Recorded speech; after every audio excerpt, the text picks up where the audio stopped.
వృశ్చిక రాశి వారికి ఈ వారంలో చేపట్టిన పనుల్లో విజయావకాశాలు ఉన్నాయా అండి? చాలా వరకు ఉన్నాయి. ఎందుకంటే శని ప్రభావం తగ్గుతోంది, 4 గ్రహాలు యోగిస్తున్నాయి. ముఖ్యంగా జన్మస్థ చంద్ర, లాభంలో గురువు, పంచమ శుక్ర, రాజ్య రాహువు. తిరుగులేని విజయాలున్నాయి.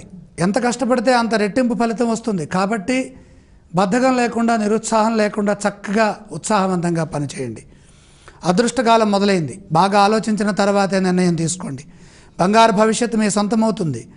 అర్హతకు తగ్గ ప్రతిఫలం వెంటనే లభిస్తుంది. ప్రతి పని పవిత్రమైన భావంతో చేయండి. సంఘంలో మీకు ప్రత్యేకమైనటువంటి స్థానం దక్కుతుంది. జ్ఞానవృద్ధి చేకూరుతుంది. విజ్ఞానవంతంగా ఎంతో అభివృద్ధి సాధిస్తారు. శాంతంగా సమాధానాలు ఇవ్వండి. శత్రుదోషం తొలగి మిత్రులు పెరుగుతారు. మొహమాటం వల్ల ఖర్చు పెరిగినా ఆనందం కలుగుతుంది. కాబట్టి పెద్ద ఇబ్బంది ఏమీ లేదు.